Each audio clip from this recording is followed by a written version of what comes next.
our third phase of the OPT model, which is the core power phase. And during this phase, we're going to use force production of the core muscular to thrust the medicine ball forward. So during the first phase of the OPT model, we used core stabilization, where we just used the stability ball and a bridge with minimal motion of the pelvic and spine.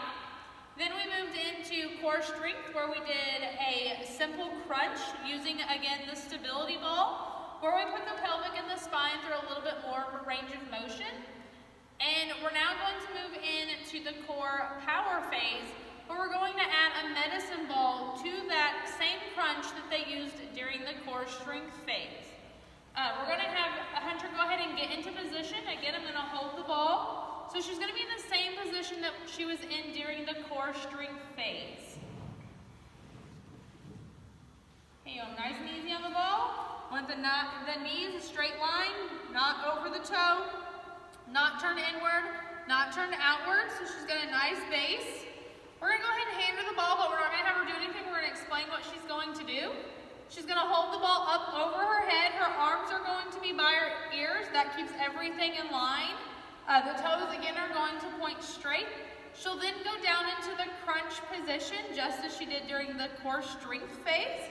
As she goes down, she's going to use that drawing in and bracing motion that she used in the core stability and core strength phase, pushing that navel or the belly button into the spine with the pelvic thrusting up towards the ceiling.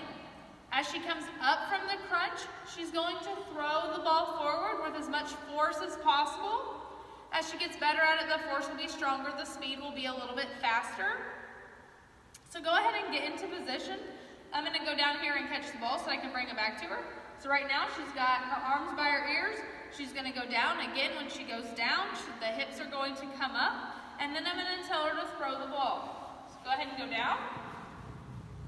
Hips come up. The ball needs to be down just a little bit more. There you go. Go ahead and go. Okay, so it's a good, nice, hard throw. It doesn't necessarily have to go out. Okay, it can go right down here in front of them. But again, go ahead and put the ball up by your ears. Okay, it needs to stay at their ears the whole time. So as their ears go lower, the ball goes lower. Okay, again, once they have a nice core strength, this will help. As the ball is weighted, this is a 3-pound ball. You can have any size ball according to your athlete's needs. But as the ball goes down, again, the hips need to come up. Go ahead and go. There you go. Better with the arms. And go. Okay, again, it was nice. The hips came up, just like in the core stabilization, because again, this is a progressive OPT model. You don't want them rolling around on the ball too much. You want to keep them up here. Keep up here with your knees up. Okay, when they get to rolling around on the ball, then they get unaligned, and we want to keep them nice and aligned. Go ahead and go up, and go down. Okay, this time see if you can throw the ball even harder towards the ground. Really use those hips. Go. Okay, there you go, good job. And again, go down and really thrust those hips. So the hips come up, and go. There you go, that's good. We're going to do one more. We're not going to have her start yet. Just remind them when they go down, as they come up, they should be letting go of the ball. It's all one motion. They don't want to let go of it as they're way back here, and they don't want to get into the full sit-up position and then throw the ball. It should be all one motion. One last one, nice and hard.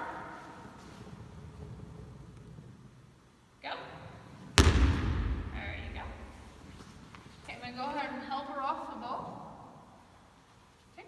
And again, this is the OPT model, and this is the core power phase, which is going to be the last phase of the OPT model. But before you get there, you have to, again, make sure that they've went through the core stabilization and they have a nice lumbopelvic stability. They have intervertebral stability. If they start to lack in any of those phases, you can always revert back to phase 1 to the strength phase, and then, revert back to the core stabilization phase, And then you can even rotate those in. So they might do some core stabilization, they can do some core strength, and they can even do some core power and do a nice interval training with it.